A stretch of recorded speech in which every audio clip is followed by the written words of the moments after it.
suatu kesalahan.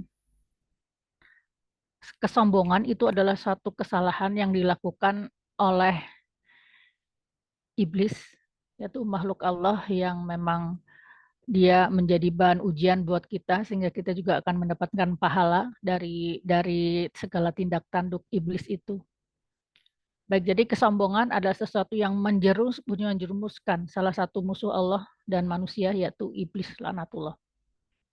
Karena itu kemudian Luqman dalam hal ini beliau menasihatkan kepada anaknya seperti yang kita pernah bahas itu, kita ada berapa 8 atau 9 ya, 8 atau 9 nasihat ya, kita sampai kepada nasihat yang keenam ya, yaitu tentang wala tusair khaddaka nasi wala tamshi fil ardi marha. Jadi yang kita pelajari adalah tentang bagaimana, intinya adalah bagaimana kita berjalan dan bagaimana kita berbicara di bumi ini sebagai makhluk ciptaan Allah yang mempunyai tentu saja ada sesuatu yang Allah tidak suka yang dilakukan oleh makhluk-makhluknya dan ada hal-hal yang Allah sukai dari amalan-amalan makhluknya. Baik, kita mulai hari ini dengan kalimat basmalah bersama-sama.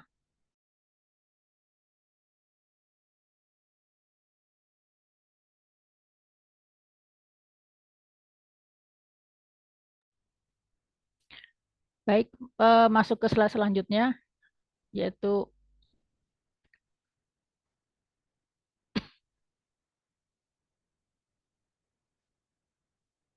wala a'udzu billahi minasyaitonir rajim. Bismillahirrahmanirrahim.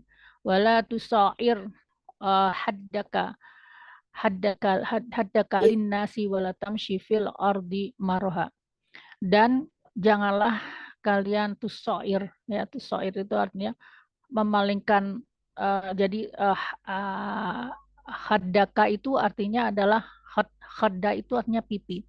Jadi artinya memalingkan pipi kamu. Jadi maksudnya kita ketika berhadapan dengan saudara-saudara kita atau sesama manusia ya, itu memalingkan pipinya. Jadi nggak suka gitu melihat ya.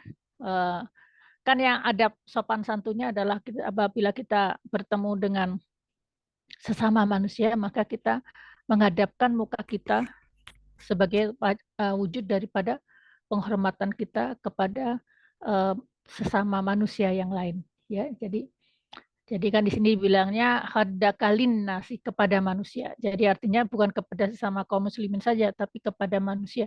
Artinya kita menghormati kepada manusia itu bukan pilih-pilih. Kalau bukan muslim kita tidak perlu hormati, kalau muslim kita perlu hormati. Nah itu tidak seperti itu. Karena di sini adalah lin nasi. Ya. Selanjutnya slide yang selanjutnya ya. Kemudian wala tamshi fil ardi maroha. Jadi sekalian sambil ini ada kata perkataannya di dalam bahasa Arab ya. Jadi wala dan janganlah tamshi kalian tuh berjalan fil ardi di muka bumi dengan maroha, dengan angkuh. Dan di sini tafsirnya adalah ini sekali-kalinya saya memberikan tafsir dari Kementerian Agama. Tapi ini termasuk dari tafsir yang memberikan banyak aplikasi bagaimana caranya untuk bisa bagaimana menjalani atau mengamalkan dari ayat Al-Quran ini. Jadi saya mengambil tafsir dari Kementerian Agama. Seperti yang teman-teman juga mungkin lihat, saya kadang mengambil tafsir, berbagai macam tafsir, kadang-kadang tafsir Ibnu Katsir ya, kemudian Qari Shihab ya, kadang-kadang Jalalain ya, kadang-kadang ya macam-macam. Nah sekarang saya coba menuliskan tafsir dari Kementerian Agama. Jadi di dalam tafsir ini disebutkan bahwa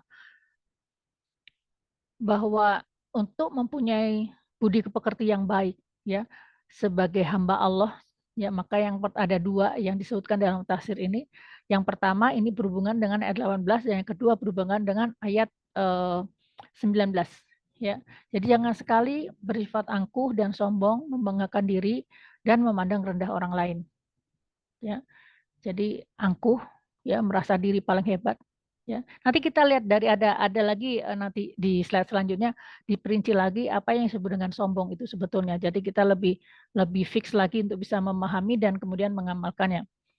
Yaitu kemudian jangan membanggakan diri, ya, membanggakan diri kita ya bahwa kita sudah begini, sudah begitu, kita pandai atau kita kaya atau kita punya punya banyak teman atau banyak kolega, banyak koneksi, ya tidak perlu itu ya. Dan kemudian memandang rendah orang lain. Jadi orang lain di bawahnya, di bawah dia dan dia mengangkat dirinya menjadi orang yang lebih di atas rata-rata dari orang-orang sekitarnya. Ini adalah yang disebut dengan maroha atau angkuh. Jadi kalau tanda-tandanya di dalam tafsir Kementerian Agama disebutkan tanda-tandanya adalah salah satunya ada beberapa tanda-tandanya. Ada yang pertama berjalannya tuh eh, tidak wajar ya. Jadi kalau jalan digagah-gagahin ya atau dibuat-buat supaya kelihatan kelihatan angkuh atau sombong. Nah, ini juga ini maksudnya seperti itu. Ya, tapi di sini tentu saja mungkin agak berbeda ya antara konotasi atau persepsi terhadap berjalan dengan wajar itu berbeda-beda ya. Karena kalau misalnya begini, kalau di kalau di luar negeri itu yang berjalan tuh yang bagus itu cepat ya, cepat, tegap ya. Dan ternyata tegap itu adalah memang bagus untuk postur tubuh kita. Kalau kita terlalu banyak berposisi yang seperti ini, maka itu akan menjadikan tulang belakang kita tidak sehat. Jadi orang barat dalam hal itu mereka bagus karena memang harus berposisinya tegap. Dan para sahabat juga zaman dahulu kan ahli berperang ya. Jadi mereka hampir tidak pernah kalah gitu dalam peperangan. Hanya satu yang seri di dalam ada satu perang yang seri gitu, tapi serang Uhud ya yang seri itu, yang lainnya tuh selalu dalam kemenangan dan mereka berlatih untuk itu. Atau kalau kita bisa lihat juga cara berjalannya misalkan para pejuang-pejuang Al-Qassam dari Hamas ataupun Al-Fatah, mereka kan juga wah gitu keren gitu kan ya. Nah itu jadi kalau bisa kalau dilihat setiap setiap setiap daerah mungkin mempunyai mempunyai apa namanya kurang lebihnya gitu ya. Tapi apa namanya kalau di desa di Indonesia mungkin yang disebut dengan berjalan dengan tidak sombong itu artinya ini aplikasi, saya bilang aplikasi bisa jadi berjalan nyun sewu gitu kalau orang Jawa gitu ya. Kemudian monggo monggo pinara gitu kalau orang orang orang Sunda kumaha tet ini. Orang Sunda misalnya eh, mangga tipayun gitu ya. Jadi menyapa gitu, menyapa itu kalau kewajaran di daerah di Indonesia ya, terutama ya di Jawa gitu. Nah, ini juga, nah kemudian yang disebut dengan aku atau sombong salah satunya adalah di dalam tafsir ini bila berjalan atau bertemu dengan orang yang lain, dia memalingkan mukanya, ya, pura-pura nggak lihat, ya, tidak mau menegur dan tidak mau memperlihatkan sikap yang ramah. Nah, ini tanda-tandanya begitu. Jadi kita juga bisa introspeksi gitu kan. Jadi kalau ketemu sama tetangga, sama orang ya, mangga Bu, mangga Pak gitu ya.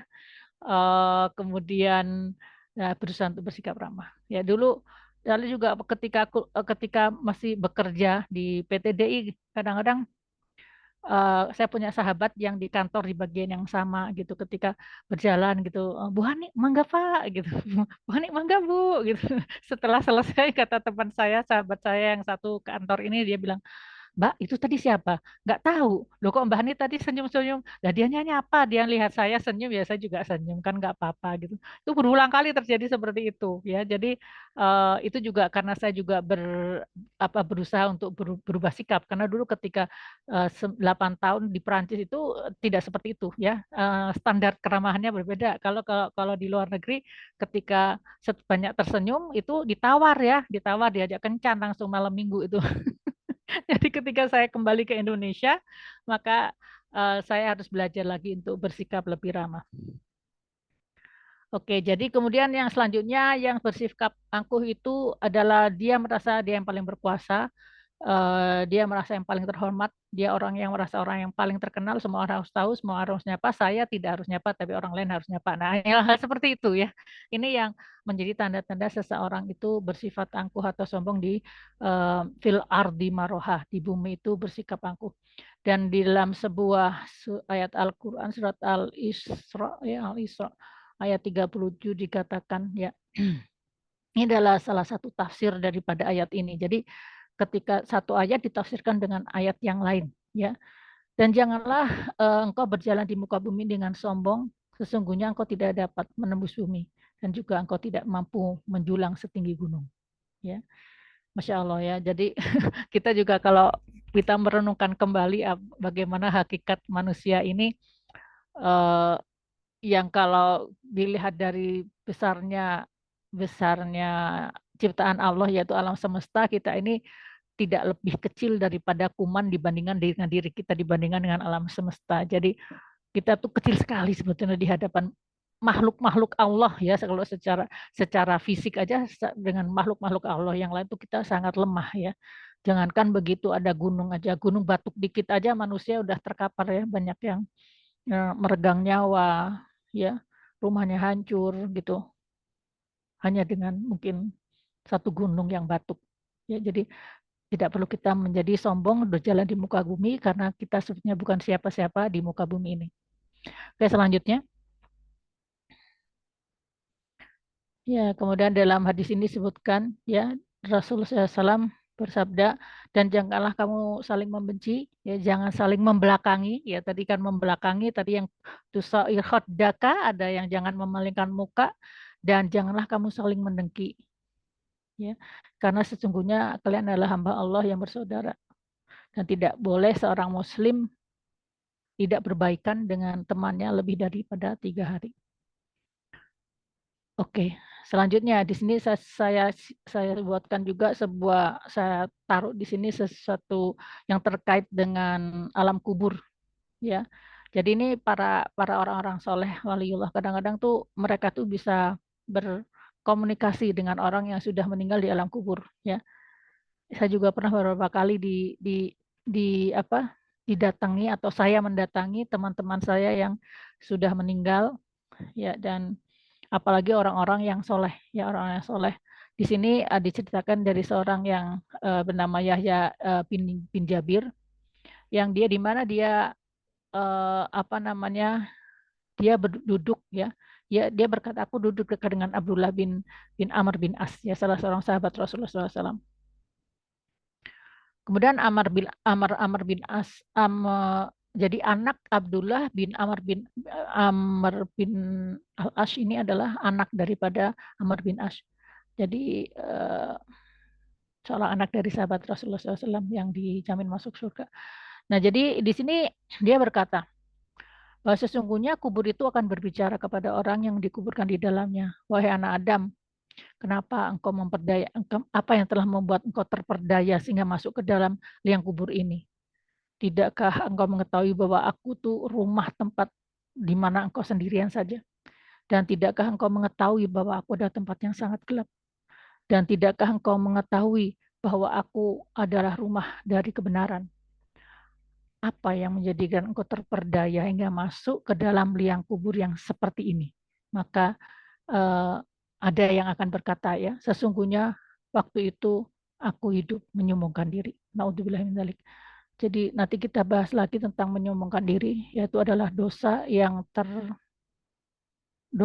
terbesar yang dilakukan oleh iblis ya, dan dia dilaknat hanya karena kalau kita dikembalikan kita manusia bilang hanya karena saya bilang begitu, padahal itu tidak seperti itu. Kesombongan adalah sesuatu yang sangat tidak boleh dilakukan oleh manusia, karena manusia, kesombongan itu adalah selendangnya Allah Subhanahu wa taala, dan kita tidak boleh mengenakan selendang Allah. Oke, selanjutnya.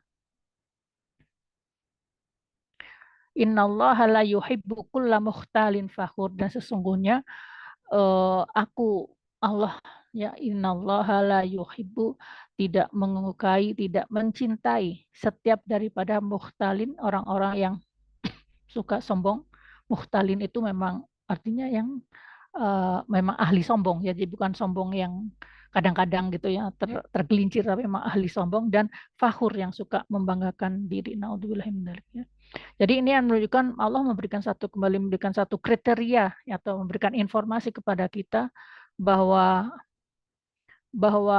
amalan yang seperti ini ya, Khaddaka linnasi, pertama memalingkan muka dari hamba-hamba yang lain, dan kemudian walatam shifil ardi maroha, atau berjalan di muka bumi itu adalah yang sesuatu yang sangat tidak disukai oleh Allah Subhanahu wa taala. Dan kita sebagai orang-orang yang ingin untuk meraih cinta Allah itu, maka kita maka kita berusaha untuk bisa tidak melakukannya, karena itu menjadi penghalang dari cinta Allah kepada kita. Baik, selanjutnya. Baik, yang ke-19 di sini disebutkan, ya. Oh, jadi berbeda ya ini ya Teh ya, tulisannya dari yang punya saya ya. Wa qasid fi masyika waqdud min sautik inna angkarol aswati la sautul hamir. Dan ikesid, hendaklah kamu bersederhanalah, ya, fi masyika, di dalam berjalan. Jadi kalau berjalan itu biasa saja, nggak usah petentang-petenteng, nggak usah nggak usah belagu, ya. Dan kemudian waktu min sautik, dan hendaklah kamu melunakkan min sauti, sebagian daripada suaramu. Jadi sebagian daripada suaramu. Jadi bukan berarti seluruh suaranya jadi lunak, ya. Karena ya kalau misalkan kita lihat aja ya yang sekarang lagi lagi ngetren, ada Bu Yanti ya di sini ya. Bu Yanti, saya udah googling tuh tentang siapa, Abu Ubaidah, keren. Keren Bu Yanti. Ada nggak Bu Yanti di sini? Bu Yanti, halo. Ada. Oh, ada ya Bu Yanti. Ya, saya googling tentang Abu Ubaidah. Wah, suaranya keren ya. Pakai apa? Pakai pakai yang kayak, bukan masker sih, yang apa, selubungnya orang tuh ya, yang kotak-kotak tuh ya, keren bicaranya.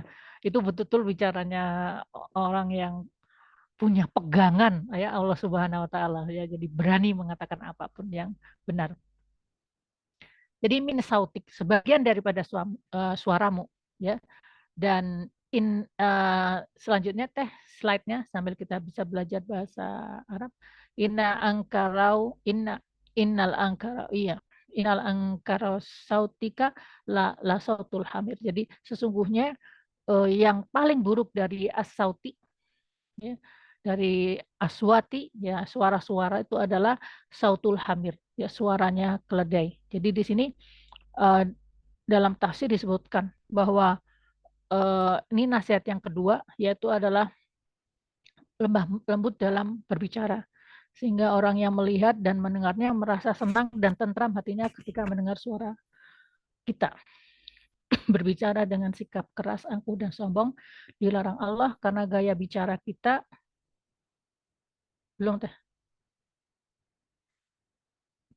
Karena gaya bicara yang seperti itu tidak enak didengar, menyakitkan dan menyakitkan hati dan telinga. Hal itu diibaratkan Allah dengan suara keledai yang tidak nyaman didengar. Jadi ini juga kelihatannya sesuatu yang harus saya perbaiki juga. Ini nasihat buat saya nih ya, karena saya cenderungnya bersuaranya tuh tegas gitu ya. Jadi kadang-kadang mungkin ada orang yang tidak terbiasa dengan suara saya, menjadi ada yang sakit hati gitu ya, atau merasa tidak nyaman, ya saya mohon maaf lahir batin. Ini teman-teman yang ada biasanya bergaul dengan saya nih, yang pernah kita kajian bersama ya, mungkin sudah tahu memang saya mempunyai sifat yang apa namanya, lebih ke arah tegas begitu ya. Tapi kemudian disebutkan di dalam sebuah hadis, silahkan Teh.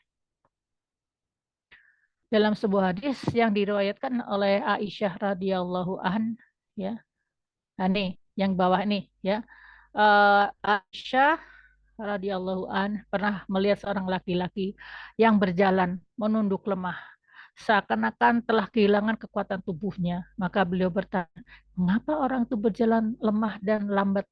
Maka ada seseorang yang menjawab dari Aisyah itu, dia adalah seorang fuqaha yang sangat alim. Fuqaha itu artinya ahli ahli fikih ya, ahli fikih yang sangat alim. Maka mendengar jawaban itu, Aisyah berkata, Umar itu adalah penghulu fuqaha. Ya, Umar itu adalah penghulu fuqaha, tapi bila dia berjalan, ia berjalan dengan sikap yang gagah. Dan kalau ia berkata, ia bersuara sedikit keras. Dan apabila memukul, maka pukulannya sangat keras. Nah, kira-kira nih pukulannya buat siapa teh ini? Pukulan Umar bin Khattab.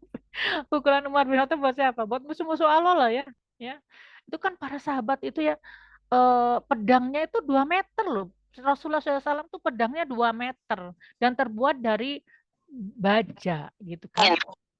Coba 2 meter tuh sakumaha, sakumaha. Jadi kalau Teh Tini mah mungkin 1 meter 55 ya Teh Tini ya. Ya berarti jadi kebayang kita mah lihat aja orang yang 2 meter seperti apa kan, jahat nggak pernah ya saya bertemu dengan orang yang 2 meter gitu. Paling tinggi saudara saya ada yang 190. Itu juga udah tinggi sekali. Nah, itu panjang pedangnya tuh 2 meter. Panjang pedangnya tuh 2 meter diangkat berat seperti itu dan kalau menebas itu ya langsung celing gitu ya. Karena saya suka juga pernah menonton beberapa kali film-film daripada generasi Ottoman ya kan yang dibuat lagi gitu, film itu dibuat tapi paling tidak bisa memberikan sedikit gambaran gitu buat saya betapa hebatnya orang-orang zaman Rasul, karena yang dari Ottoman itu generasi Ottoman itu kan ada Muhammad Al-Fatih ya, itu bagaimana dia usia 21 tahun ini menaklukkan apa Yerusalem, dan kemudian ketika dia masuk ke Yerusalem dia juga apa namanya membebaskan orang-orang untuk apakah mau tetap di Yerusalem dan dijamin agamanya untuk boleh beribadah menurut agamanya atau ada yang mau meninggalkan Yerusalem itu diperbolehkan. Jadi tidak ada yang diusir dan yang ada adalah kalau tinggal itu adalah perlindungan dari penduduk kota Yerusalem. Dan ketika beliau menjadi apa masuk ke dalam kota Yerusalem itu tidak langsung memberlakukan jizyah atau apa pajak untuk non muslim ya. Dan beliau tidak memperlakukan itu tapi bahkan menyumbang kepada kas dari Yerusalem untuk memperbaiki, jadi mereka tidak diminta pajaknya ya. Kok zaman dulu tuh kalau ketika menaklukkan ya pasti diminta lah ya upeti-upeti itu ya kan, tetapi beliau tidak. Jadi selama beberapa tahun tidak ada yang diminta dari mereka ya, tapi bahkan dibangun kembali rumahnya, dibangun kembali kotanya, dan kemudian setelah itu barulah ada pajak ya. Dan pajaknya itu lebih kecil loh dari pajak orang muslim ya, Masya Allah. Jadi apa namanya kembali lagi di dalam tafsir Kemenak dikatakan ya, sederhana atau wajar dalam berjalan dan berbicara bukan berarti berjalan dengan menundukkan kepala dan berbicara selalu dengan berbicara dengan lemah lembut, tapi maknanya ialah berjalan dan berbicara dengan sopan, lemah lembut sehingga orang senang melihatnya, dan berjalan dengan sikap yang gagah dan wajar, dan kemudian tegas dalam menunjukkan suatu pendirian yang kuat itu tidak dilarang di dalam agama. Jadi intinya Mbak gimana sih Mbak? Gimana sih Mbak ya? Tapi intinya tuh begini aja deh. Kita kita setting dulu ya hati kita bahwa kita tidak ingin sombong di muka bumi, setting bahwa saya ya Allah ingin mengaplikasikan surat Luqman ayat 18 dan 19, saya ingin berjalan dengan tidak sombong di muka bumi dan saya ingin bersuara yang lebih proporsional dengan situasi dan kondisi, di mana diperlukan lembut-lembut, di mana diperlukan untuk tegas-tegas ya. Dan paling tidak itu kita niatkan dari dalam hati dan insya Allah akan terwujud di dalam perilaku kita ya, sedikit demi sedikit. Oke, selanjutnya. Ya, baik. Oke. Nah, ini adalah keterangan dari ada 3 tanda kesombongan dari uh, Habib Ali Al-Jufri ya. Beliau ini adalah ulama ulama mutakhirin ya. Jadi kalau di sini mungkin Ustadz Hadi Hidayat ya. Saya sekarang senang juga mengutip dari para ulama-ulama sehingga kita juga bisa mendapatkan ilmu yang lebih baik lagi. Oke, sebentar ya.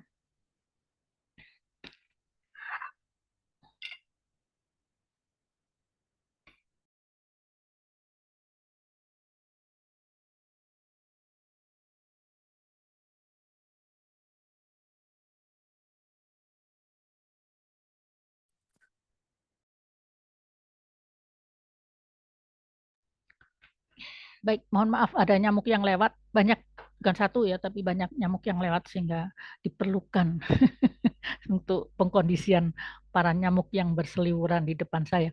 Baik, selanjutnya. Jadi menurut Habib Ali Al-Jufri, beliau ini adalah ulama yang berdakwah di mana-mana ya, dari berdakwah di Libya, di Qatar, Yordania, Yaman, Mesir ya. Dan beliau ini memberikan satu pandangan beliau terkait dengan tiga tanda kesombongan.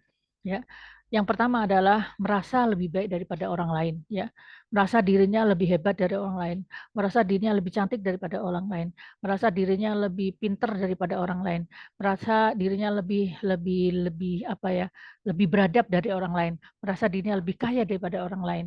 Ya, ini semua adalah tanda-tanda kesombongan. Ya. Eh, Sombong itu sebenarnya intinya apa? Sombong itu artinya lupa. Ya, keywordsnya itu adalah lupa. Sombong itu adalah lupa. Lupa apa? Lupa bahwa yang memberikan kelebihan itu adalah Allah. Dan lupa bahwa itu bukan dari dirinya sendiri. Ya, bahkan kalau misalkan kita mempunyai hafalan Al-Quran aja ya, kita sudah 5 juz misalnya, kemudian ada yang baru mulai juz 30, itu juga harus kita kondisikan hati kita, jangan sampai kita merasa bahwa diri kita lebih daripada eh, orang-orang yang sedang berjuang untuk menghafal Al-Quran, ya misalnya seperti itu.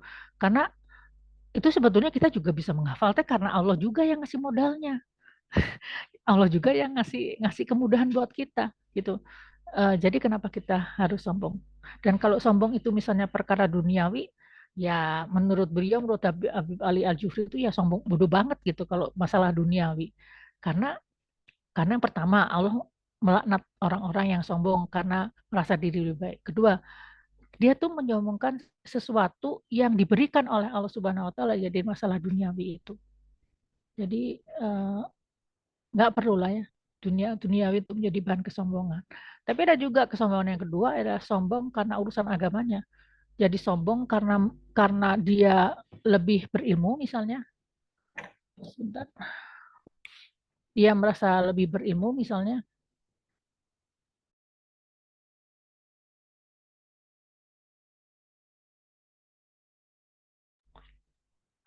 Baik, jadi dia merasa lebih berilmu, dia merasa lebih lebih soleh, dia merasa mungkin lebih banyak hafalan Qur'annya, merasa lebih dihormati dari yang lain. Maka kalau orang sampai sombong karena urusan agamanya, berarti dia belum dapat benar-benar hakikat daripada ilmu agamanya itu. Meskipun dia mengetahui ya ilmu agama, tapi pada hakikatnya dia belum sepenuhnya memahami. Karena orang yang sombong itu sebetulnya hubungannya dia nggak tahu diri gitu, atau lupa gitu siapa dirinya. Dan kalau di dalam apa namanya cerita ya, apa kisah-kisah Rasul dan para sahabat itu atau para nabi itu semakin tinggi itu semakin tawadu dan semakin rendah hati ya. Baik, kita lihat selanjutnya. Ya, misalnya di sini sebetulnya sudah disebutkan ya di dalam surat Al-Baqarah ayat 58 ini buat ada ini apa Teh Tini Taiis yang suka murojaah ya. Surat Al-Baqarah ayat 58. Wa id qulna dakhulu hadhil qaryata faqulu minha haitsu syi'tum ragadan wa dakhulul baba sujadaw wasanazilul muhsinin.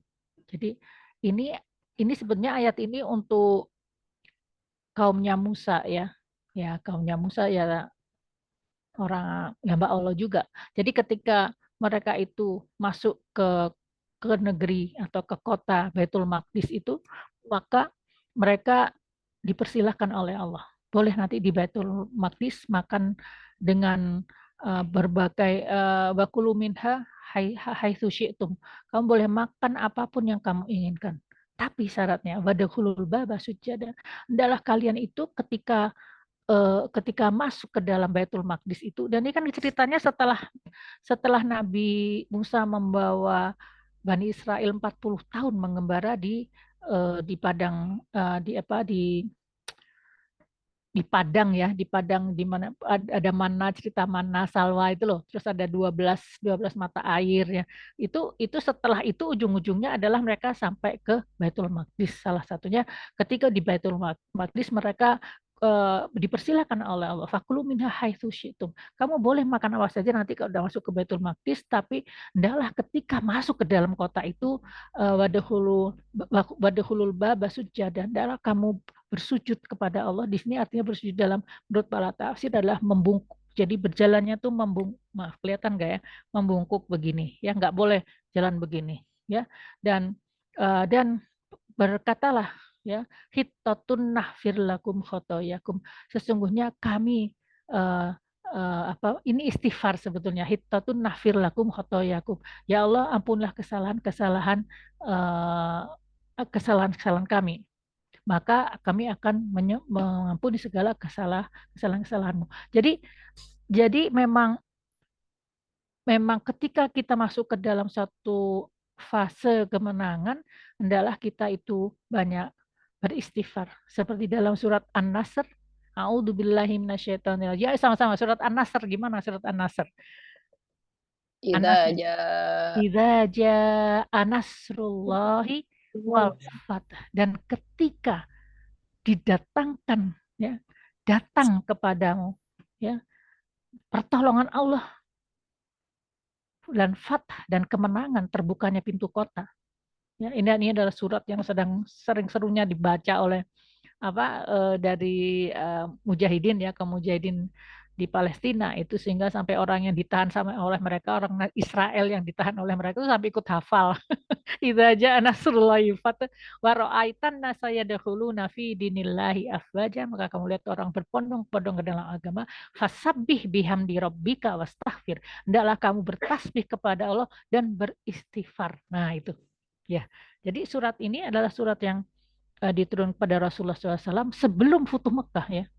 Jadi Rasul idza jaa nasrullahi fal. Jadi ketika dikasih tahu oleh Rasul bahwa, dan kata-kata itu jaa, jadi sudah datang kemenangan itu, artinya kemenangan itu akan diberikan oleh kepada Rasulullah SAW, dan hendaklah saat itu fasabih, bertasbih kepada Allah dan beristighfar. Dan ini sama nih dengan Quran Al-Baqarah ayat 58, sama. Di situ disebutkan ketika masuk ke Baitul Maqdis, ketika mendapatkan keleluasaan ya, kebaikan, kemenangan itu, maka masuklah dengan hittatun nafir lakum khotoyakum ya, adalah dia beristighfar kepada Allah.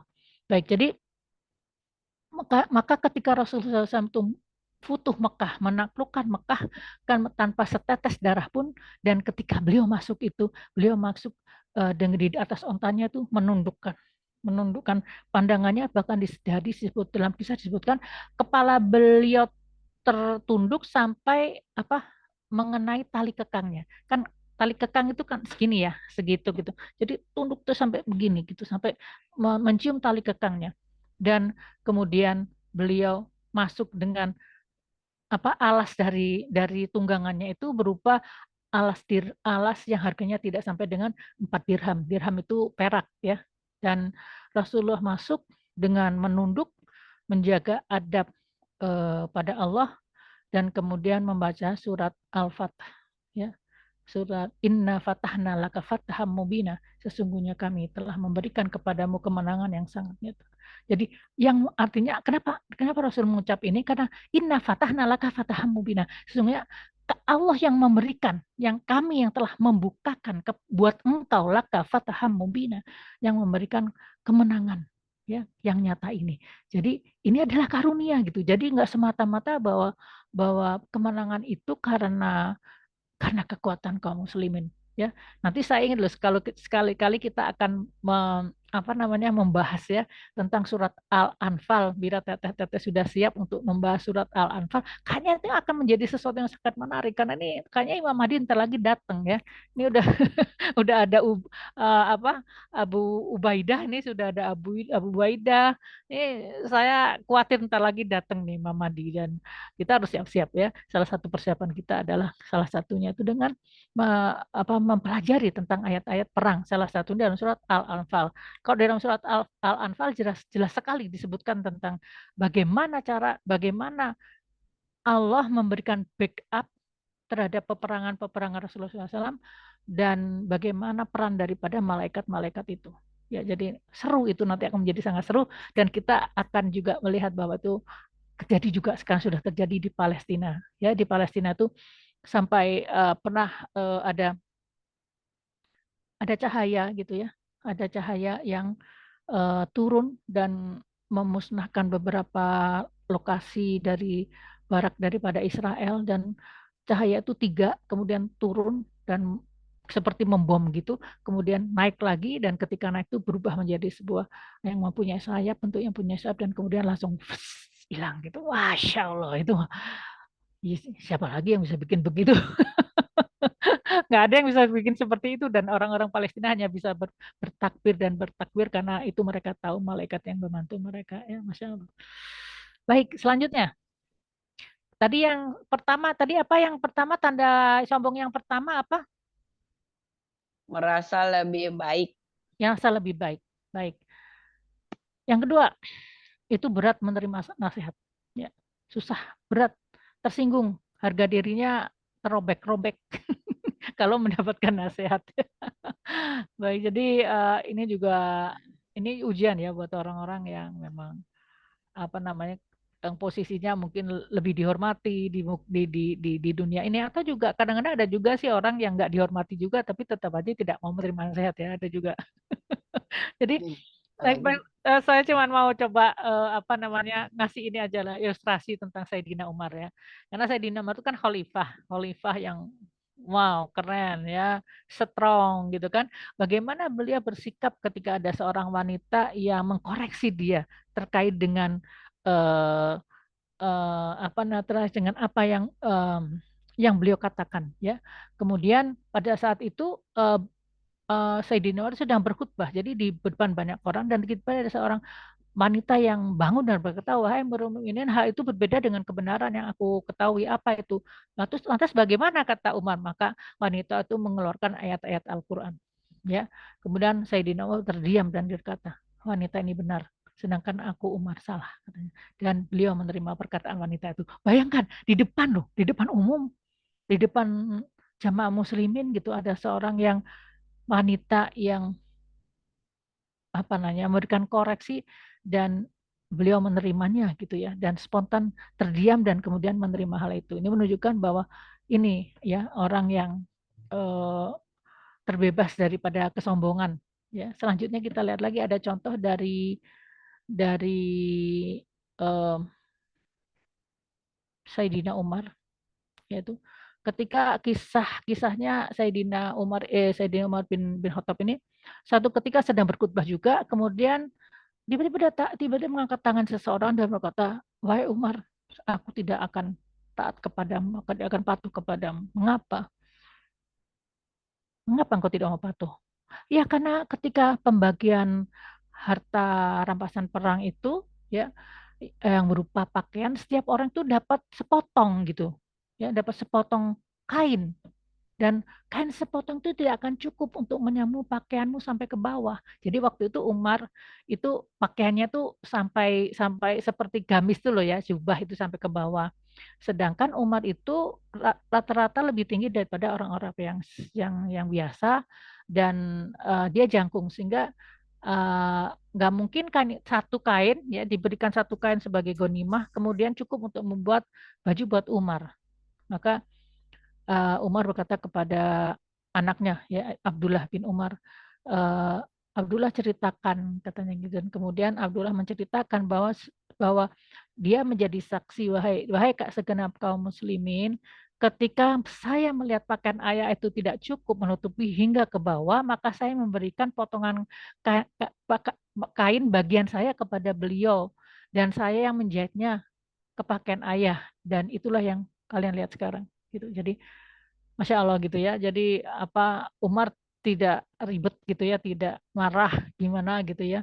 Dia hanya berkata, Abdullah coba jelasin gitu, dijelasin. Maka setelah itu Sayyidina Umar berkata kepada orang itu tadi, bagaimana pandanganmu? Maka orang itu menjawab, aku kembali patuh kepada anda wahai Umar. Masya Allah ya, keren ya. Aduh, kalau dengar cerita-cerita para sahabat itu keren-keren ya. Rasulullah SAW itu mah keren-keren ya. Jadi menjadi itibar buat kita, menjadi peringatan buat kita.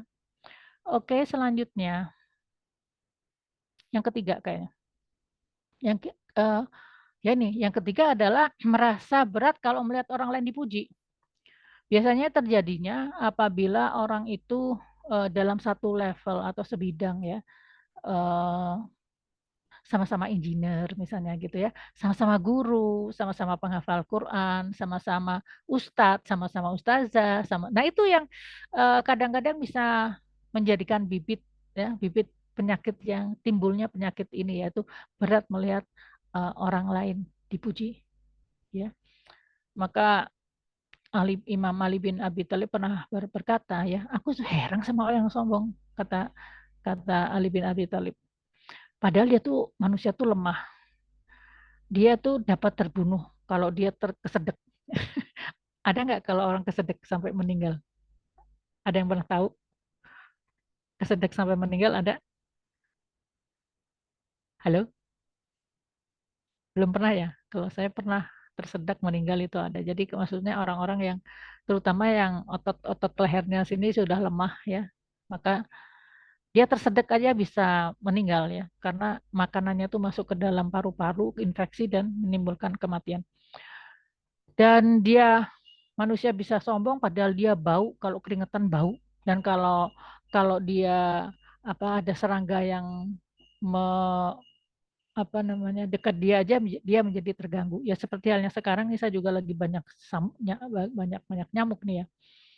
Baik, selanjutnya. Ya, bagaimana obatnya bila merasa diri kita ada kesombongan, maka hendaklah kita terus beribadah kepada Allah, sering merenungkan penciptaan kita dan melihat kebesaran Allah Subhanahu wa taala dan mempelajari Al-Qur'annya ini sehingga kita bisa memahami hakikat kita sendiri. Kita tuh sebetulnya posisinya ada di mana sih gitu. Dan apakah patut kita menjadi sombong dengan posisi kita sebagai seorang hamba. Oke, selanjutnya saya akan ini dari Imam Habib Ali Al-Jufri. Sekarang saya ingin memberikan sedikit masukan. Saya mungkin sampai udah 7 sudah ini ya Teh ya, sudah 7/4. Baik, selanjutnya Teh agak ngebut sedikit. Ya, jadi saya hanya ingin bercerita tentang iblis ya, sedikit tentang iblis. Ya, karena iblis ini melakukan kesalahan yang fatal dan iblis ini kemudian apa namanya eh, terpental menjadi salah seorang hamba Allah yang disukai oleh Allah, dan dia menjadi beranak keturunan dan pengikutnya, dan pengikutnya itu adalah yang mempunyai sifat-sifat setan ya. Jadi iblis itu di dalam surat Al-Kahfi ya ayat 50 dikatakan kana minal jin. Dia ada dari kana minal jini fafasaqa an amri rabbi. Sesungguhnya dia adalah salah satu dari golongan jin ya, dan dia mendurkai Allah Subhanahu wa taala. Jadi di dalam jadi ini menjadi satu konfirmasi kepada kita bahwa iblis itu dari bangsa jin ya. Jadi mintin ya mintin wa khalaqtani minnar. Jadi dia diciptakan dari api ya. Sedangkan kalau ada yang tahu kalau malaikat diciptakan dari apa? Cahaya. Ya, dari cahaya ya. Kalau ini jin ini adalah iblis diciptakan dari bangsa jin dan dia diciptakan dari api. Nah, sekarang kalau setan itu siapa? Kalau setan itu adalah sifat sebetulnya setan itu. ya. Karena a'udzubillahi minasyaitonirrajim, qul a'udzu birabbin nasi, malikin nasi, ilahin nasi, min syarril waswasil khannas, alladzi yuwaswisu fi sudurin nasi minal jinnati wan nas. Jadi setan itu adalah dia terdiri dari dua ada setan yang dari minal jinnati wan nas, ada setan dari golongan manusia dan ada setan yang dari golongan jin. Jadi eh, iblis sendiri itu juga beranak pinak ya. Iblis itu beranak pinak. Saya pernah mendengar cerita seorang yang soleh, dia pernah terbetik gitu ya, terbetik di dalam dirinya untuk gimana sih ya iblis itu beranak pinak, dan kemudian dia mendapatkan mimpi. Ya, dari mimpi itu dia tahu bagaimana jin itu iblis itu beranak pinak, dan memang banyak sekali anaknya. Sekali dia beranak itu bisa ribuan, bisa bisa banyak sekali gitu. Dan ini kemudian ini dari yang ini ada yang dia lahirkan itu adalah dari kalangan setan kalangan jin. Kemudian ada lagi setan dari kalangan manusia, yaitu yang sudah ditraining oleh jin, oleh setan-setan ini sehingga dia menjadi pengikut daripada iblis. Ya, baik. Selanjutnya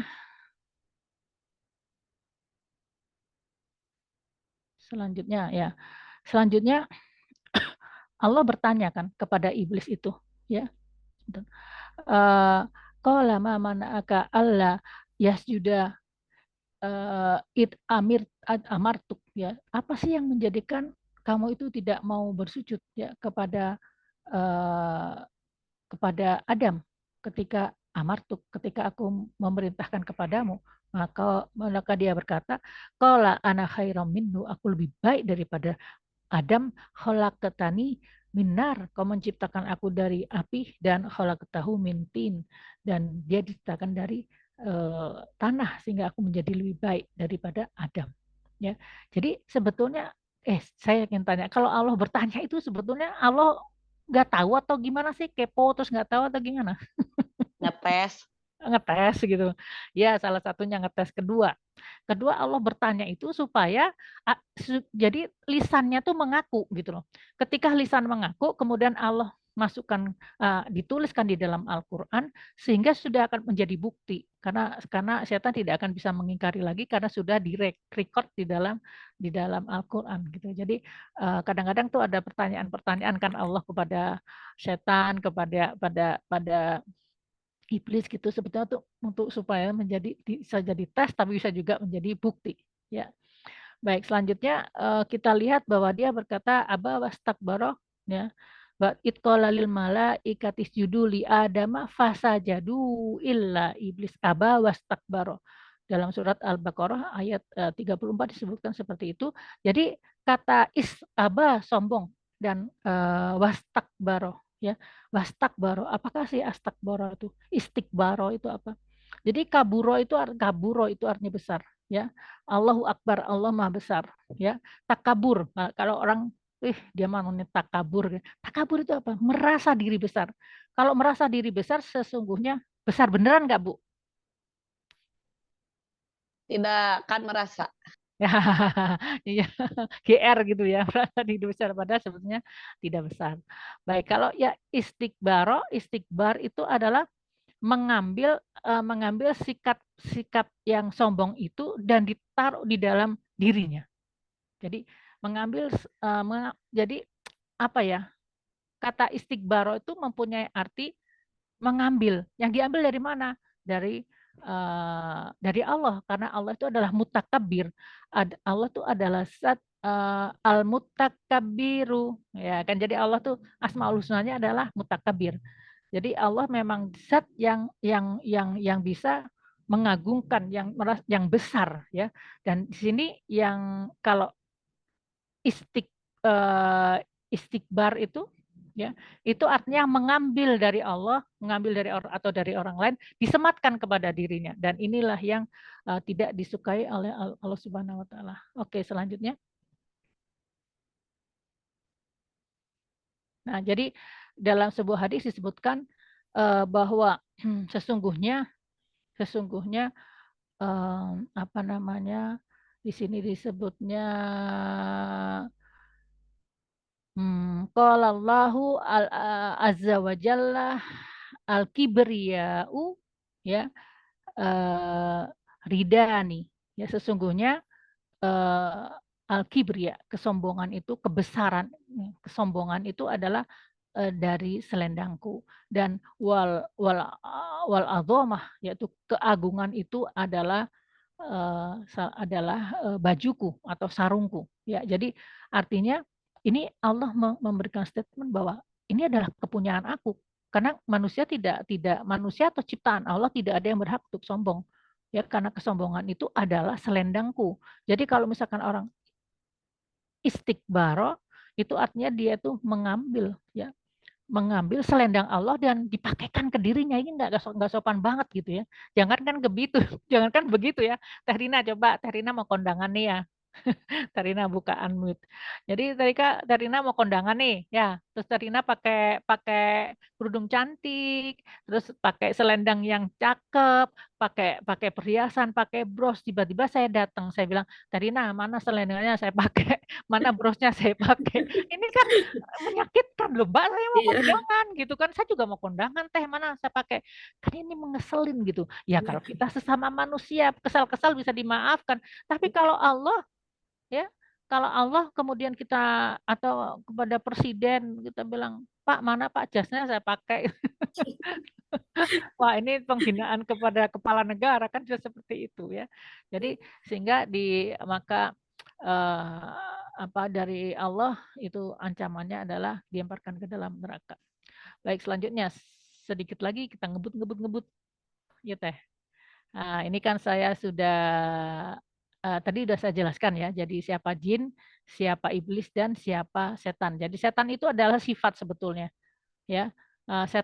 Setan itu adalah sifat yang gimana jin bisa kalau dia jahat dia dinamakan setan, manusia yang jahat pun yang mengambil idola kepada iblis atau punya sifat sataniah, maka dia juga adalah setan. Oke, selanjutnya.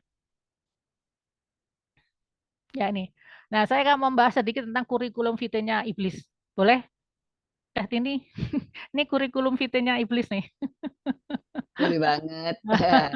Ini apa namanya ini ada seorang ahli, ada seorang ustadz namanya Syekh Taftazani bin Basyumi yang dia menulis buku di mana bukunya itu namanya adalah Kitab Shalawat Kabul Akbar ya.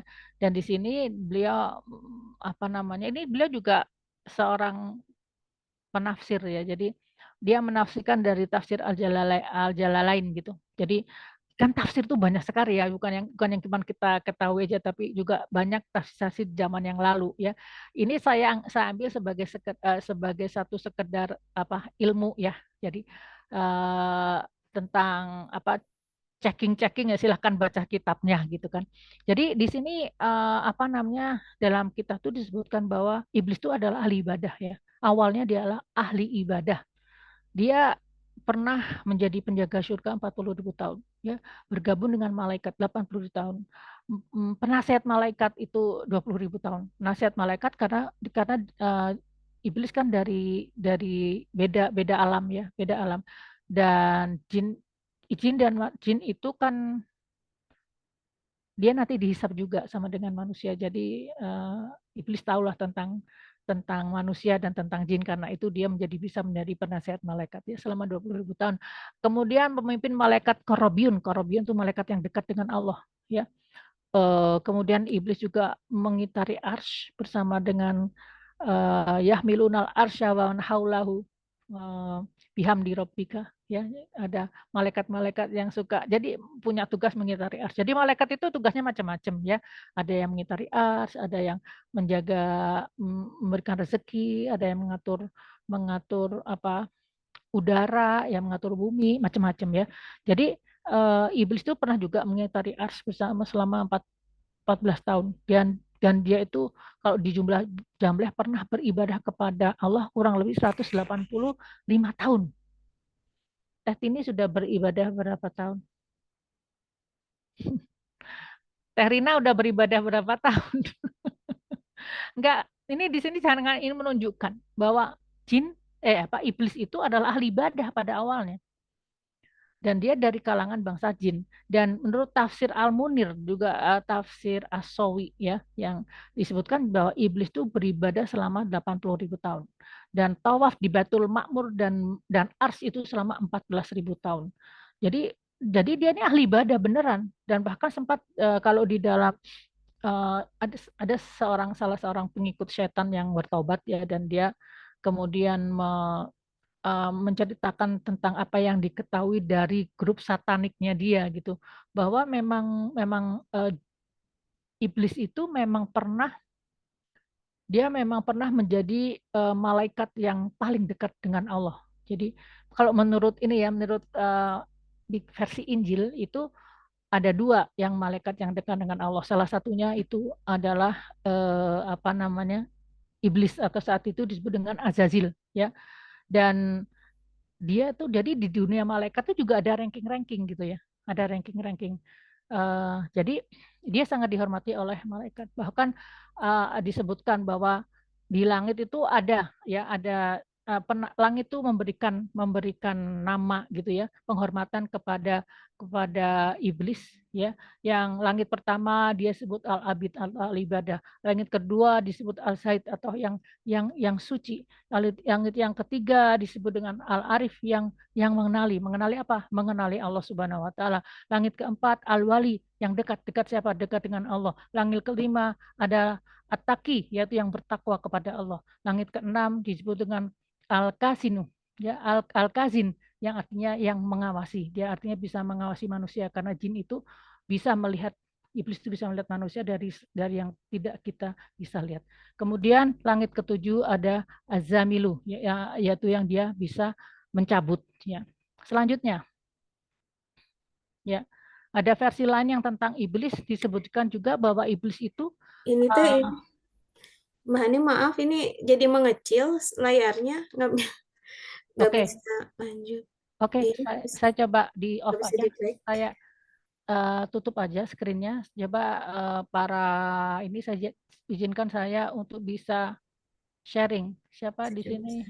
Saya coba share screen lagi, boleh Mbak? Boleh, Saya boleh, tutup dulu. boleh. Ya. Kalau enggak, tolong saya Nah, jadikan host ya. Jadi co-host ya. Silakan, siapa yang bisa menjadikan co-host saya. Oke, selanjutnya. Slide yang kedua, yang terakhir, yang tiga terakhir. Silakan. Jadi ada yang versi lain daripada iblis, yaitu dia itu adalah golongan jin yang tinggal di bumi dan taat kepada Allah. Dan dia beribadah selama 80 tahun. Ya. Setiap di langit, setiap langit dia tuh beribadah selama 1000 tahun. Dan sampai langit ketujuh dia juga menjadi imam para malaikat. Dan Azazil total beribadah kepada Allah selama 80 tahun. Dan semua tempat di muka bumi itu sebelumnya. Nah, semua tempat di muka bumi itu adalah pernah dia sujudin ya, bersujud untuk beribadah kepada Allah. Baik, selanjutnya ini quick look ya tentang iblis versi Injil ya. Jadi ini, Mbak, ngapain Mbak Injil? Nggak apa-apa, kita sebagai ilmu pengetahuan ya, ilmu pengetahuan, karena sebetulnya dunia eksorsisme di kalangan Nasrani itu lebih kenceng loh daripada kita. Kita ini karena sudah punya a'udzubillahi minasyaitonirrajim, sudah punya bacaan Quran gitu, sehingga gangguan setan tuh nggak terlalu parah gitu. Ya, karena kita dari Allah diberikan proteksi, di mana proteksi itu bisa kita akses kapan saja dan di mana saja. Ya, itu kalimat ta'awudz. Tapi dunia eksorsisme atau pengusiran setan di dunia barat itu justru lebih kenceng gitu ya. Karena memang walau alam, saya juga nggak tahu, mereka lebih banyak setan yang pernah mereka kenal dan mereka hadapi, dan juga mereka punya literatur terkait dengan iblis-iblis. Jadi ini saya komunikasikan dari salah seorang yang juga pernah menjadi pengikut setan, dan dia mengatakan bahwa sesungguhnya setan iblis itu ya mempunyai hierarki. hierarki. Jadi kalau kita di perang itu kan ada komandan, ada bintang 1, bintang 2, bintang 3 itu ya. Itu punya ya. Dan memang yang pertama itu adalah syaiton ya. Syaiton itu adalah pemimpin utamanya. Nah, kemudian itu ada di bawahnya itu ya masih kategori iblis ya. Ini adalah keturunannya juga. Itu ada yang mengatakan 8 ya. 8 gitu. Jadi ada iblis namanya Asmodeus ya. Nanti di bawah iblis-iblis ini ada setan-setan. Dan mereka tuh sangat terstruktur untuk bisa ganggu manusia tuh terstruktur banget. Jadi mereka memang kerjaannya cuma godain kita. Mereka ngelihat kita setiap saat. Tapi kalau kita baca ya, kita ta'udzubillahi minasyaitonirrajim, kita akan terlindungi dari mereka ya. Kemudian kita juga baca doa-doa tolak bala, kita bisa terlindungi dari mereka.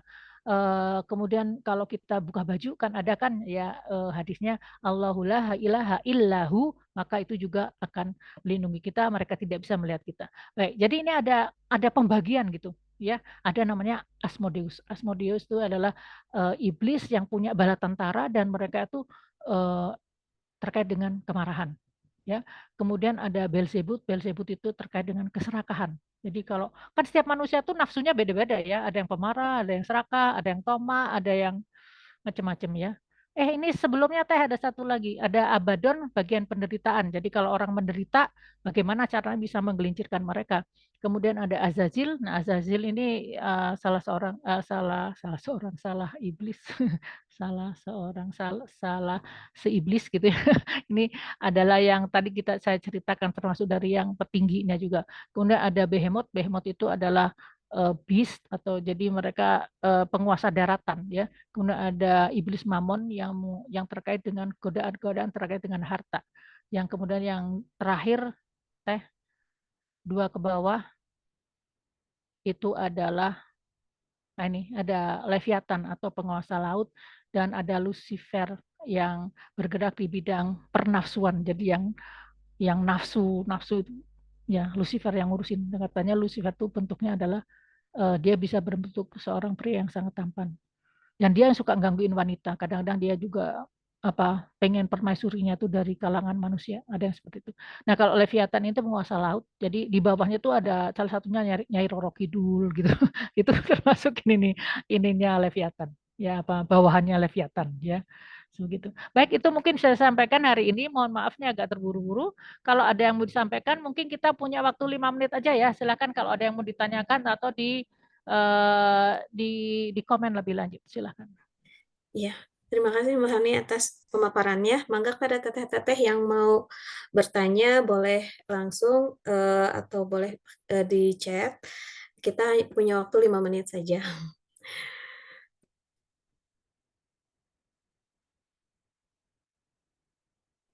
Ditutup aja ininya screen-nya, slide-nya.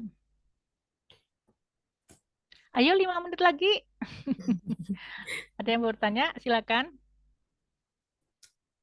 Kalau bertanya harus di unmute ya. Jangan suaranya Mbak Airaya boleh dibuka. Iya, Bu Airaya nih suaranya tuh dia cuap-cuap tapi nggak kedengeran. Ayo sekarang udah dibuka. Assalamualaikum. Mangga Teh Is. Saya emang nggak TS. Ya, ini berkaitan dengan apa tadi kesombongan merasa lebih baik. Kemudian kemarin Mbak Hani kan yang nge-share apa itu Arum ya. Pecah-pecah menjadi beberapa golongan termasuk yang kan itu mungkin base-nya tuh merasa lebih baik kan. Iya. Jadi beberapa golongan padahal base-nya itu kan sebenarnya sama, itu mungkin dari Quran Sunnah juga ya. Tapi muncul merasa lebih baik tuh jadi kayak melenceng gitu. Jadi mungkin nantinya tuh jadi kayak pengikut Azazil sebetulnya ya Mbak Hani. Iya, betul. Betul ya. Seperti itu memang. Jadi saya juga kemarin itu sempat saya share di grup juga ya. Di grup juga ya saya waktu itu ya. Tentang ayat surat Ar-Rum itu ya. Memang pada intinya itu bahwa kesombongan itu ternyata bukan hanya sekedar kesombongan pribadi gitu, tapi kesombongan itu juga kesombongan berjamaah ya. Jadi Aduh, ngeri juga nih persombongan berjamaah ya. Nah, ini yang bisa terjadi ya ketika kita wa kullu hisbim farihun. Jadi setiap daripada apa orang-orang yang ada di dalam hizb atau golongan itu merasa dirinya paling hebat ya, padahal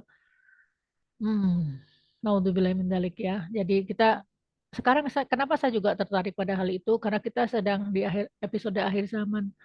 Jadi ketika Imam Mahdi itu nanti muncul, dan Imam Mahdi itu ketika muncul, beliau itu tidak tahu kalau beliau itu calon Imam Mahdi, dan beliau tahu dirinya Imam Mahdi ya ketika dalam satu malam itu ada hadisnya ya. Jadi dia baru tahu ketika satu malam beliau diangkat, diberi kasih tahu dan dia adalah Imam Mahdi ya. Baik, Teh Yanti, mana Bu Yanti? Bu Yanti, jangan-jangan ini apa ini ya, kandidatnya siapa Bu Yanti? Abu Ubaidah. Halo Bu Yanti, penggemar Abu Ubaidah. Kita nggak pernah tahu siapa yang akan jadi Imam Mahdi. Nah, ketika Imam Mahdi ini kemudian berperang melawan Dajjal, sempat kepepet juga, gitu kan? Sempat kepepet. Dan kemudian turunlah Nabi Isa alaihissalam. Allah menurunkan Nabi Isa alaihissalam. Dan kemudian yang bisa membunuh ya Dajjal itu adalah apa namanya, Nabi Isa alaihissalam, gitu. Jadi ketika saat itu ketika sudah bisa dikalahkan oleh Nabi Isa alaihissalam, maka Nabi Isa ini juga menjadi makmumnya Imam Mahdi. Jadi ikut sholat ya ala kaum muslimin gitu. Dan beliau juga nanti akan memberikan pencerahan kepada kaum Nasrani di akhir zaman, sehingga nanti pada akhirnya agama itu menjadi apa wahidan, jadi satu agama gitu. Dan Nabi Isa alaihissalam itu akan memerintah selama 40 tahun, walau alam ya. Dan Nabi Isa alaihissalam akan menikah juga ya. Siapa yang berminat? Ya, jadi apa namanya? Jadi untuk saat itu pasti harus bersatulah ya. Jadi kita harus mengedepankan persatuan untuk berperang ya melawan Dajjal itu, dan apa untuk itu kita harus bersatu, dan kita nanti bersatunya bukan hanya dengan sesama kaum muslimin tapi juga sesama kaum beragama. Jadi apa nanti di dalam Al-Quran disebutkan tuh pada akhir zaman hanya ada dua, Hizbullah sama Hizbus Syaitan ya. Jadi Hizbullah tentara Allah dan tentara syaitan ya. Jadi saat itulah makanya kita juga penting juga untuk mengikis habis kesombongan itu, karena kesombongan itu nggak ada manfaatnya buat dunia akhirat kita, dan juga tidak ada manfaatnya buat kemenangan kaum muslimin. Oke, selanjutnya ada lagi satu lagi pertanyaan. Maka teteh-teteh yang mau bertanya masih ada Atau satu komen boleh komen. Komen boleh di chat. Atau langsung dibuka juga boleh. Ini kelihatannya hari ini kenapa nih? Udah paham semua ya berarti ya? Udah paham semua? Atau sudah tahu semua materinya gitu? Udah belajar semuanya, jadinya oh saya udah tahu nih contreng gitu, udah tahu semua. Jadi termenung Mbak Hani. Termenung kenapa Teh Rina? Jadi banyak yang tadi dipaparkan itu ya, ada kemarahan, apa sih tadi tuh, jin kemarahan ya, kemudian iya segala macam itu kayaknya pernah gitu ngalamin gitu. Iya. Ya, iya. Sama orang pernah mengalami. Iya, Kalau di hadis dibilangnya ketika kita marah itu kita dilemparkan dari satu jin ke dari iya, satu gitu. setan ke setan lain gitu ya. Iya. Gitu. Harus banyak beristighfar gitu. Aduh ya Allah. Ya, istighfar dan ta'awudz teh. Alhamdulillah. Iya. Iya. Teh Tini gimana? Satu lagi Teh Tini gimana? Teh Tini sudah paham semua? Nggak juga. Saya itu sebenarnya penasaran karena kan di Indonesia nggak ada keledai ya. Jadi suara keledai yang tidak menyamankan tuh bagaimana gitu. Nyari-nyari di internet tuh dulu tuh nggak dapat gitu maksudnya suara keledai. Jadi kepo ya. Apa kan Allah nyuruhnya jangan bersederhanalah, kemudian lunakan suara, dan suara yang paling jelek itu keledai gitu ya. Keledai, ya suara keledai. Iya, saya juga Iya. belum pernah Ted ini dengar suara keledai. Iya, rebek kali ya mungkin. Ini mah suuzonnya. Atau mungkin coba di YouTube gitu ya, pakai Ya. yang bahasa Iya. Inggris. Oh ya, Keledai donkey ya, gitu ya. donkey gitu kan. Donkey voice gitu misalnya. Voice. Oke, iya iya. Kayaknya Serem. sember deh, kayaknya sember suara Sembar keledai. mungkin ya. Aduh, iya iya. Oke. Sama ini Mbak Hani. Jadi apa namanya mungkin ya harus kan tadi misalnya kesombongan tuh bisa kemana-mana ya. Ternyata bisa berjamaah juga gitu. Berarti boleh ya mungkin merenung tuh menjadi kebiasaan yang baik gitu ya untuk bisa mengkritisi bahwa kan kalau jadi jamaah kadang jadi ente kerasa ya Mbak Ani bahwa itu adalah sebuah kesalahan gitu. Ternyata punten bergolong-golongan dan merasa bangga dengan golongannya itu tuh menjadi punten apa? Jadi terhubung Musyrik. kemusyrikan ya. Itu saya juga Kemusyrikan gitu. musyrik gitu ya. Musyrik. Jadi Oh. jadi saya juga ini kenapa musyrik nih?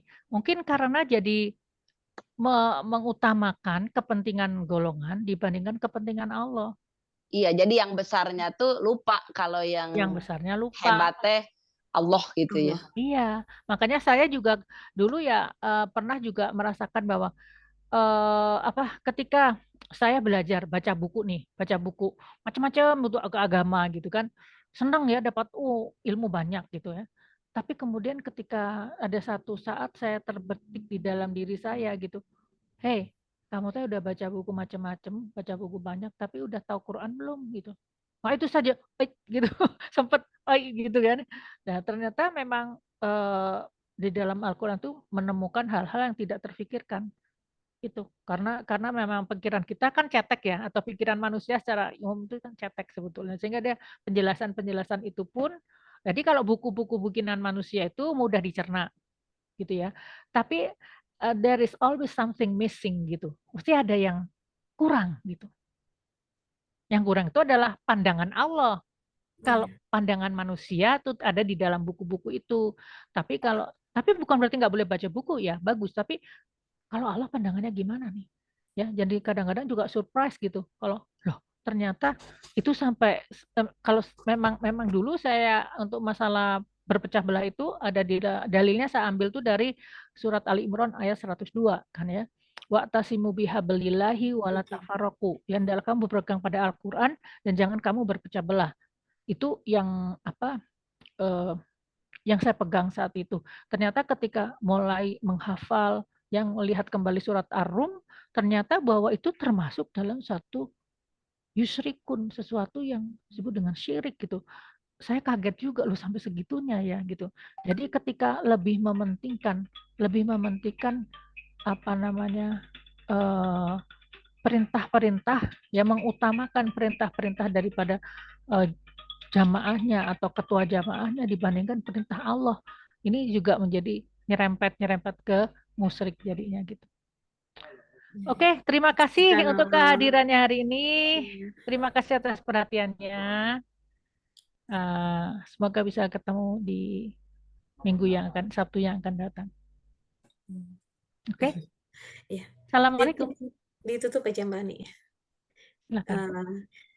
Terima kasih pada Mbak Hani yang sudah memaparkan materi yang luar biasa sekali. Semoga akan menjadi ilmu dan berkah buat kita semua. Kita bisa menyampaikannya kepada orang lain. Kita tutup aja untuk pertemuan kali ini dengan mengucapkan hamdalah bersama-sama. Alhamdulillahirrahmanirrahim, istighfar, dan doa akhir majelis. Subhanakallahumma wa bihamdika asyhadu alla ilaha illa anta astaghfiruka wa atubu ilaik. Assalamualaikum warahmatullahi wabarakatuh. Terima kasih pada teteh-teteh yang sudah bergabung. Di sini banyak sekali yang sudah bergabung. Ada Teh Tini, ada Teh Is, ada Teh Popon, ada Teh Cucu, ada Teh Yanti. Kemudian ada Teh Tanti, Teh Widya, Teh Iis, Teh Marina, Bu Eti, Pak Prianto, Teh Marina, Teh Helga ya. Kemudian ada Pak Egi di sini juga ikut bergabung. Teh Ika, dan tentunya pada Teh Tini juga selaku Afternoon, Teh Rina, Teh hostnya di Tini, sini. Mbak Hani. Ada Teh Nini. Ini mah sedang di Bangka, izin tidak Bangka, ya. hadir. Ya, Oh, semoga iya. lancar barokah di Ya, sana. terima kasih pada teteh-teteh semua. Mas, Mangga kalau ada yang mau live group, live dari Zoom-nya dipersilahkan. Oke,